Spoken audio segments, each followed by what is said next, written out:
Hello Year 3 and welcome back to another writing lesson. So not long now till we are on our shared write. So before that, let's continue looking at the features of persuasive text so that we're ready to go when it comes to writing our own really engaging persuasive advertisements. So before we get started, make sure that you have your worksheets printed out. If you don't, all you need is a pen or pencil and a piece of paper. So press pause now if you don't have everything to hand. Press play when you are ready. First, we're going to start with our do now, and our do now is going to build on our learning from yesterday when we looked at the different perspectives. So here I have a table of pronouns, and that simply means words that we use instead of our name or somebody else's name. So the way we address people in our writing. You have three columns: the first person pronoun when you're talking about yourself, second person pronouns when you are directly talking to somebody else, and third person pronouns when you are talking about somebody else.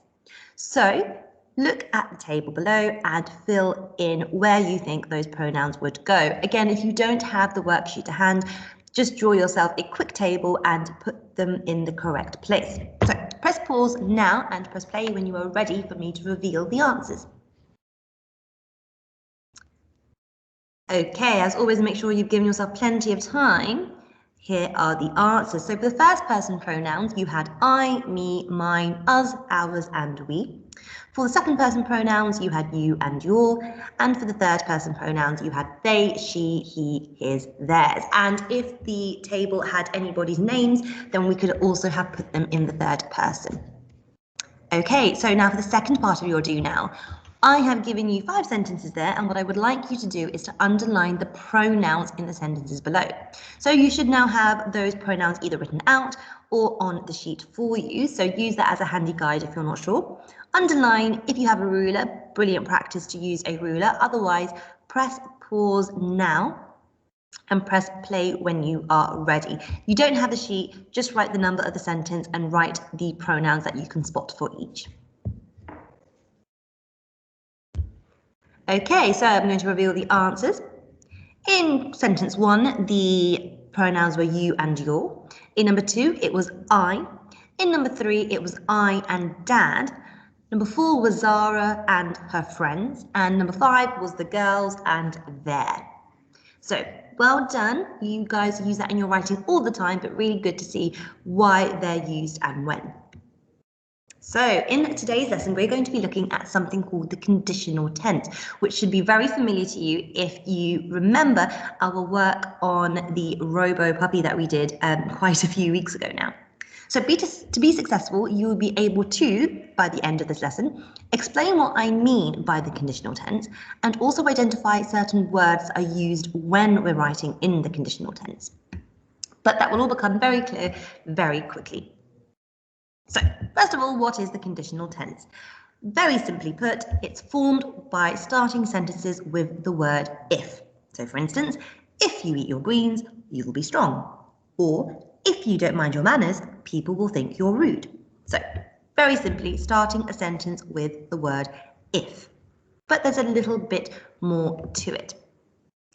The conditional tense provides us with cause and effect, meaning it tells us if this happens, then this happens. So if one thing happens, then it means a consequence will follow. So for instance, this could be good or bad. So my example here of my cause is if you behave, and then the effect is you will be rewarded. If you behave, you will be rewarded. So before we get into that, I have a short video that I'm going to show you. And this expands on what I've talked about in terms of the conditional tense, and it also tells you different words you can use when you're using the conditional tense.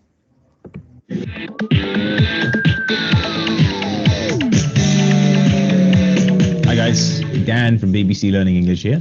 In this lesson, we're going to look at 5 ways of saying if without saying if. If you're ready to begin, let's get going. 90 seconds on the clock. Here we go. Now, I'm reminded of a conversation that I had with a friend of mine. He said to me, if we go on holiday, shall we go to Europe? I said. As long as we go somewhere hot, I don't mind. As long as is our first way of saying if. It means if and only if. He said, somewhere hot. Suppose we go to America. Would you like that?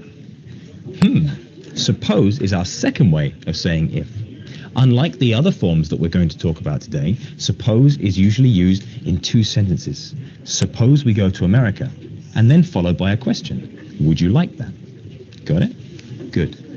I said to him, listen, unless I get a tan, I'll be really unhappy. Unless is our third way of saying if. It means if not, or except if.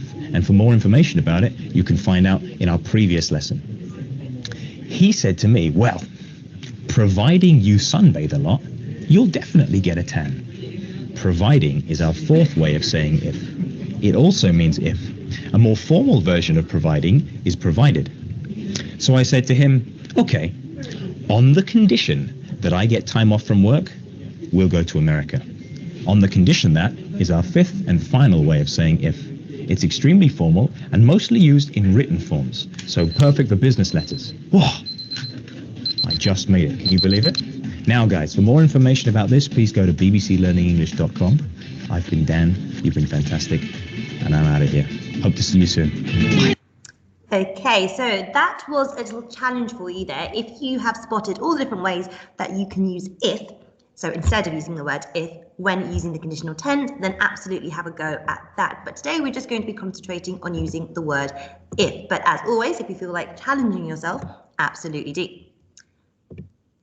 So I've got a little task here that I'm going to do myself, but absolutely if you want to have a go as well, feel free. So I'm going to complete the conditional sentences. So I've got my cause and I have to think of what the effect would be. I know this is my cause because the sentence begins with the word if. If I set my alarm early enough, what could the effect be of setting my alarm early enough? I will no longer be late for school. Stop. If I set my alarm early enough, I will no longer be late for school. Okay, let's look at the second one. If I shout out in class, so that's the cause. If I do that, something else is going to happen. So what could the consequence be? If I shout out in class, my teacher will be disappointed in me. Full stop. If I shout out in class, my teacher will be disappointed in me. So if you want to take a moment now to pause and see if you can think of your own ways of completing those sentences, I'd be really interested to see your uploads on Seesaw. If you're on Community Classroom, you can tell your teacher if you have any ideas yourself. Okay, so I'm going to pause the video here and let you have a go now. So I've got two conditional sentences. Have a go at writing what the effect would be. So press pause now and press play when you're ready for Miss Chowdhury to give you her ideas.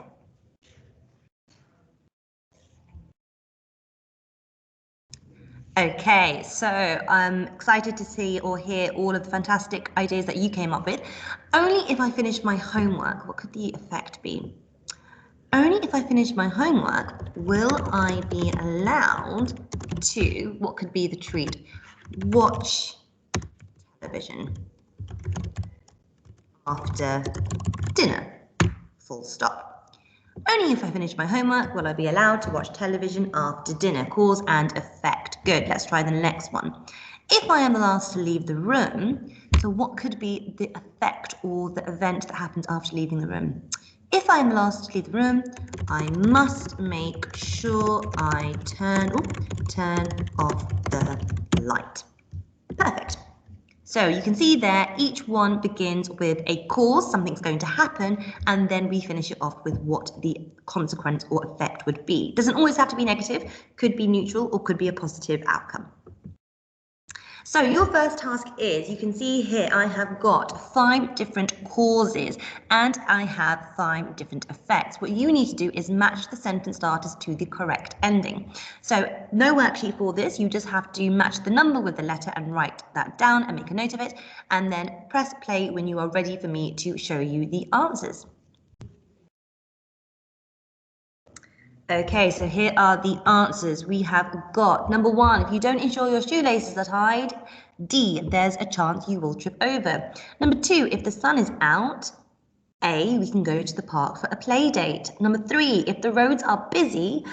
E, then you must look both ways. Number 4, only if the teacher says so. C, can we go outside to break? And 5, if the lights are red. B, then the cars must stop and wait. So, well done for identifying the conditional tense sentence starters with their correct endings, matching the cause to the effect. So now that we know what the conditional tense is and you've had a go at making your own sentences and putting them together, why are we looking at it if we are learning about persuasive text? Well, that's because persuasive adverts use the conditional tense to convince people who might still have doubts about the product. So even if we've written the best, most convincing argument for a product, there still might be a few people who still need a little bit more of a nudge to buy the product. So you might see phrases such as, if you don't order soon, supplies will completely run out. So thinking about what we've learned so far, I wonder if you can identify which is the cause and which is the effect. Good, so the cause is if you don't order soon, that's the action, and then what is the consequence or the outcome or the effect? It's that supplies will completely run out. So that's going to convince somebody by getting them to think, oh, if I don't buy this soon, I'm going to miss out. And if supplies are running out, it must mean that lots of people are buying this product because it's worth having. So let's have a go at looking at using the conditional tense to sell a computer. So I'm going to have my go here and then I'm going to give you guys a bit of a go afterwards.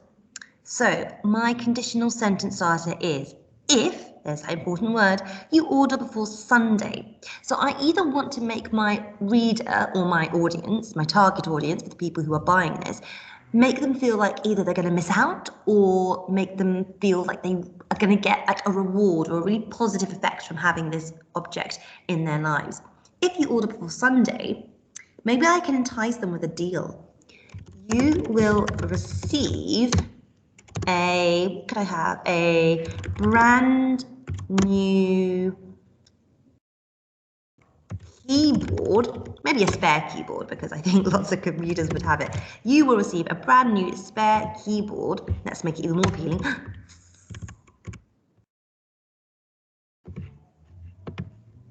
Free of charge. Okay, let's put that in order. So I have got, if you order before Sunday, that is my cause. Effect, you will receive a brand new spare keyboard free of charge. Okay, let's try another one. So now I'm going to try and sell a sports car, but you can see I've got you'll be left at the finish line. So I've got the effect here. I don't have the cause. So they have to do something, otherwise they'll be left at the finish line. I think that's trying to say that they're going to be very slow.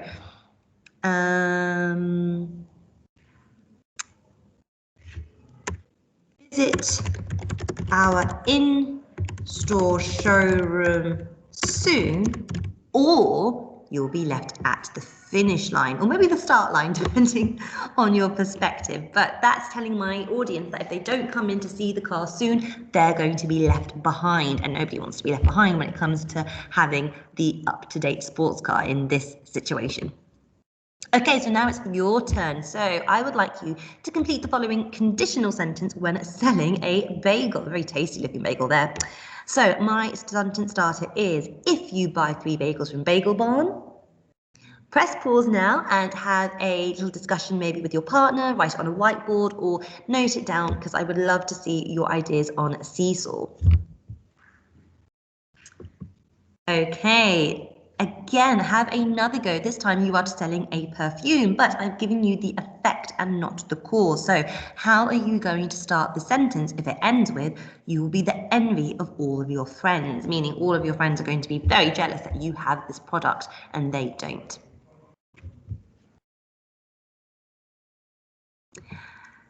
Okay, so let's go back to our model text on the teacher taming tonic. I wonder if you can pause the video now, have a read of this final section and see whether you can identify where the conditional tense has been used and maybe have a think about why it's been used. How has it enticed or made the reader sort of come around to the idea of finally buying this product?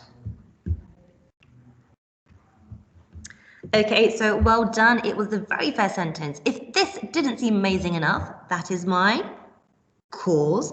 First-time buyers of the Teacher Tame tonic will receive a free bottle of Homework Helper free of charge. That is my effect. If I buy it, I get something out of it.